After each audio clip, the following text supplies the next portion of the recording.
Nature అంటే ఎవరికి ఇష్టం ఉండదు చెప్పండి. వాటర్ ఫాల్ అయినా, లేదు అంటే గనక బీచ్ అయినా, లేదంటే ఇలాంటి పారేటి సెలయేరు అయినా సరే, కంపల్సరీ ఎవరైనా సరే ఇష్టపడాల్సిందేనండి.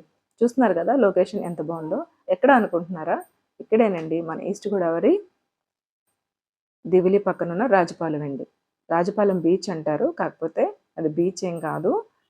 కాలువ అనేది పొంగి అలా గట్లు కట్టడం వల్ల అది వాటిలో మించి వాటర్ అనేది వెళ్ళడం వల్ల చాలా బ్యూటిఫుల్ లొకేషన్ అనేది ఏర్పడిందండి. ఇది వచ్చేసి మనకి దివిలి నుంచి కొంచెం ముందుకి ఒక 2 కిలోమీటర్స్ గనక లోపలికి ట్రావెల్ చేయగలిగితే మనకి ఈ రాజపాలెం అనేది టచ్ అవుతుందండి. రాజపాలెం దగ్గర నుంచి ఇంకొక 1 కిలోమీటర్ గనక లోపలికి మనము వెళ్తే గనక కంపల్సరీ వాటర్ ఫాల్ని రీచ్ అయిపోవచ్చు. ఇక్కడ అన్ని పామాయిల్ తోటలు, అలాగే పొలాలు అన్నీ తగులుతాయండి. చూస్తున్నారు కదా నేచర్ అనేది ఎంత బ్యూటిఫుల్గా ఉందో. నేచర్ లవర్కి చాలా బాగా నచ్చి తీరుతుందండి కంపల్సరీ. ఈ లొకేషన్ అనేది చూడడానికి అండ్ మనకి వింటర్ అండ్ రైనీ సీజన్‌లో చాలా బావుంటుందండి. వాటర్ లెవెల్ అనేది చాలా చాలా ఎక్కువ ఉంటుంది. కానీ అదే సమ్మర్ సీజన్‌లో వెళ్తే మాత్రం వాటర్ ఫ్లో అనేది అసల మొత్తానికి ఉండదు. ఇమ్మీడియేట్‌గా అక్కడ ఏంటంటే గట్లన్నీ కూడా ఆరిపోయినట్టు అయిపోతా ఉంటాయి. సో, ఈ సీజన్ అనేది ప్రెజెంట్ అయితే ఇప్పుడు బానే ఉంది.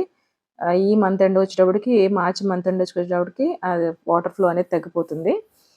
మీరు వెళ్తే గనక వింటర్ సీజన్ గానీ, లేదంటే గనక రైనీ సీజన్‌లో గానీ వెళ్తే సూపర్బ్ ఉంటుందండి లొకేషన్ అనేది. ఒక్కసారి వెళ్లి విజిట్ చేసేసేయండి. పిల్లలకైతే మాత్రం చాలా బాగా నచ్చుతుందండి. చూస్తున్నారు కదా ట్రావెలింగ్ అనేది ఇంకా ఫైనల్లీ మనము రాజపాలెం బీచ్‌నైతే రీచ్ అయిపోయామండి.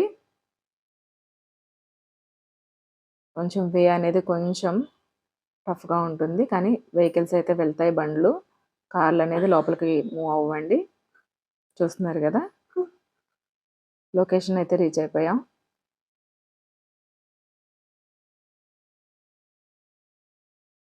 ఫైనల్లీ మనము రాజపాలెం బీచ్‌కైతే వచ్చేసామండి. బ్యూటిఫుల్ లొకేషన్ అండి. నేచర్ లవర్‌కి సూపర్బ్ నచ్చుతుంది. చూస్తున్నారు గదా! గట్లు గట్ల కింద ఉండి వాటి పైనుంచి మనకి ఆ సెలయేరు అనేది ఎలాగా ప్రవహిస్తుందో చూస్తున్నారు కదండీ. అటుపక్కన ఉన్నదైతే మాత్రం పంట కాలువ అండి. సో, ఆ పంట కాలువ ద్వారా ఈ గట్ల ద్వారా ఈ వాటర్ ఫ్లో అనేది పైనుంచి కిందకి పడుతూ ఉంటుంది. ఇప్పటికి కూడా వాటర్ లెవెల్ అనేది కొంచెం ఎక్కువగానే ఉందండి. ఇంకా సమ్మర్‌కైతే అసలు ఆ గట్ల మీద వాటర్ కూడా కనిపించదు. జస్ట్ ఆ గట్టు అవతలున్న స్పేస్‌లో మాత్రమే వాటర్ ఉంటుందండి. సో, రాజపాలెం బీచ్ విజిట్ చేయాలంటే మాత్రం కంపల్సరీ వింటర్ సీజన్ అయితే చాలా బావుంటుంది. వాటర్ ఫ్లో కూడా చాలా ఎక్కువుంటుంది. సో, దీన్ని మనము మినీ బీచ్ అనొచ్చు. కానీ కాకపోతే ఒక కాలవ గట్టు మాత్రమే ఇది. ఈ లోకల్ పీపుల్ అందరూ కూడా ఇక్కడికి మంచి విజిట్ కోసం వస్తూ ఉంటారండి. చాలా ఫేమస్ అయిన ప్లేసు. ఎప్పుడైనా మా ఈస్ట్ గోదావరి వస్తే మాత్రం కంపల్సరీ కాకినాడ పక్కనున్న ఈ రాజపాలెంని విజిట్ చేసేసేయండి.